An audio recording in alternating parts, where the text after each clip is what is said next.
Hello guys, ito yung puno kanina ng mangga. Indian mango ito dito may mga bunga siya. Pakita mo yung bunga. Ayan. So, ito libre lang dito ang mga prutas. Ayan. So, wala pang halos sa kumakain dito ng ganito kasi ang daming ang bunga. So, pagka ginagawa naman, sinasadya namin na umakyat dito para lang mamasyal at kumuha ng kanyang mga bunga.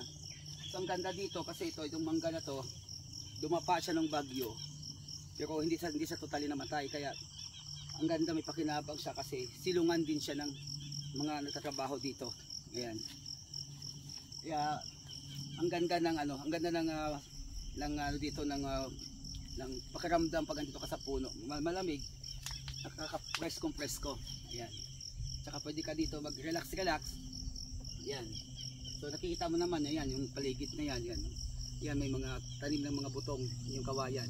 Yan. Tingnan mo, pakita mo yung mga panya sa paligid niya. Ang ganda. Hanggang sa taas, yan. Yung pakita mo yung taas.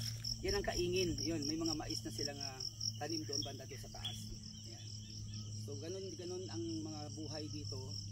Yan, kailangan mong magtanim at kailangan mong alagaan din para pag-harvest maganda naman ang kita. Yan. So maraming salamat sa mga lagi nanood ng video, sa mga sumusuporta sa vlog ko. Ayan, at patuloy po niyo ako suportahan sa lahat ng mga na-vlog ko para naman mayroon tayong nakikitang kakaiba dito sa probinsya namin, dito sa Capiz. Ayan. So guys, diyan muna tayo at pupunta pa tayo sa ibang location.